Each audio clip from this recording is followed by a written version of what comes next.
Hello bachcho, let's read out the question first. A solid cylinder of mass 2 kg and radius 0.1 meter rolls down an inclined plane of height 3 meter without slipping. Its rotational kinetic energy when it reaches the foot of the plane would be. So basically एक solid cylinder है जिसका mass 2 kg है और radius 0.1 metre. वो roles करता है inclined plane से जिसका हाइट हमें गिवन है 3 मीटर की इक्वल। और ये जो कुछ भी हो रहा है ये विदाउट स्लीपिंग हो रहा है, यानी कि वहां पर फ्रिक्शन का कोई भी कंसेप्ट नहीं होगा। सो लेट सपोज कि कुछ इस तरीके से इंक्लाइंड प्लेन है और यहाँ से जो सॉलिड सिलेंडर है वो इस डायरेक्शन में क्या कर रहा है, विदाउट स्लीपिंग रोल डाउन कर रहा है। सो उसकी हमें रोटेशनल काइनेटिक एनर्जी फाइंड करनी है जब वो फुट पर होगा, यानी कि इस पोजीशन पर उसकी रोटेशनल काइनेटिक एनर्जी फाइंड करनी है। While it is given the height of this inclined plane is let's say h, जो कि है 3 मीटर के इक्वल।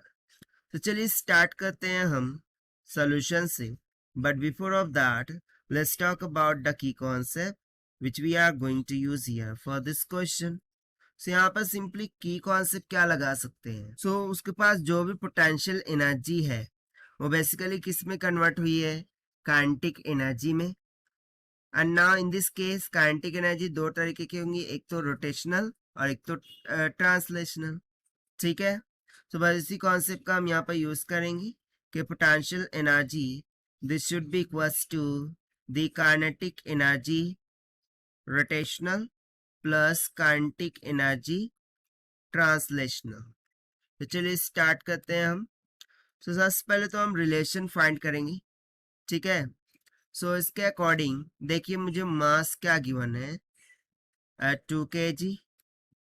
उसके बाद रेडियस r गिवन है 0.1 मीटर, हाइट h गिवन है 3 मीटर, वैल्यू ऑफ g यहाँ पर हम लेने वाले हैं 9.8 मीटर पर सेकंड स्क्वायर की इक्वल। तो सबसे पहले तो हम कंसेप्ट का यूज करेंगे कि जो भी पोटेंशियल एनर्जी होगी वो के ई रोटेशनल प्लस के ई ट्रांसलेशनल में ट्रांसफॉर्म होंगी जब वो इस पोजीशन पर बैठेगा। ठीक है, सो पोटेंशियल एनर्जी क्या होगी, एम जी एच। के ई रोटेशनल क्या होती है, 1/2 आई इंटू ओमेगा का स्क्वायर प्लस के ट्रांसलेशनल तो सिंपली 1/2 mv का स्क्वायर हो जाएगा। But we know that v is equal to r omega, so substitute कर देंगे, सो ये हो जाएगा 1/2 ऑफ।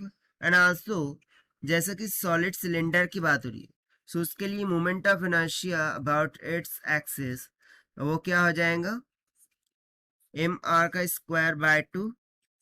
ठीक है, एम आर का स्क्वायर बाय 2 इंटू ओमेगा का स्क्वायर प्लस यहाँ पर हो जाएगा 1/2 एम वी का स्क्वायर, यानी कि सिंपली किसका स्क्वायर हो जाएगा, ओमेगा का स्क्वायर आर का square. On substituting the value of v here, ये किसके इक्वल आया है, एम जी एच के। यहाँ से m m m on to the both side क्या हो जाएगा, कैंसिल आउट हो जाएगा।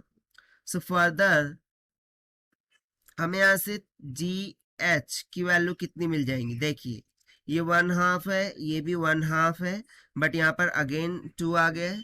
सो 2 2 ज़ा 4, 2 + 1 कितना हो गया 3, यानी कि हो जाएगा 3 ओमेगा का स्क्वायर आर का स्क्वायर बाय 4।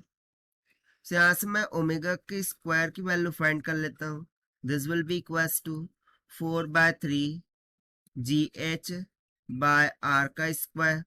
बट हमें तो ये चाहिए ही नहीं, हमें तो रोटेशनल काइनेटिक एनर्जी चाहिए, राइट। सो वो क्या हो जाएंगी, तो simply K E rotational this will be equals to, उसका फॉर्मूला क्या होता है, 1/2 आई ओमेगा का square. So this will be equals to 1/2। Again हम यहाँ पर क्या करेंगे, आई की वैल्यू सब्स्टिट्यूट करेंगे, that is moment of inertia for solid cylinder m r square by 2। ठीक है, मल्टीप्लाई बाय नाउ सी हमने यहाँ पर स्मॉल m लिया था, ठीक है। सो इसको हम स्मॉल m ही रखते हैं so that you don't be confused. So ये हो जाएगा एम आर का स्क्वायर ओमेगा स्क्वायर की वैल्यू कितनी आई थी हमारी 4/3 GH by R का square. So this is equals to, not 2 2 ज़ा 4, 4 से ये 4 कैंसल्स हो गए, आर स्क्वायर से आर स्क्वायर कैंसिल हो गए, यानी कि सिंपली जो के ई रोटेशनल है वो किसकी इक्वल आ गई, एम जी एच के इक्वल, डिवाइडेड बाय 3. सो यहाँ सिंपली काइनेटिक एनर्जी रोटेशनल वो कितनी हो जाएंगी 1/3 इंटू मास कितना था 2 kg मल्टीप्लाई बाय जी हमने बोला था 9.8 मल्टीप्लाई बाय हाइट कितनी थी 3, 3 से 3 कैंसिल, 9.8 मल्टीप्लाई बाय 2 कितना आ जाएगा 19.6 जूल. सो जो के ई रोटेशनल है वो कितनी आ गई 19.6 जूल के इक्वल. और ये हमने सॉल्व किया है by using the conceptual formula of potential energy and rotational kinetic energy and translational kinetic energy से. Now let us check the option. So option B will become correct. So this is the required solution. I hope you understood well. Best of luck. Thank you.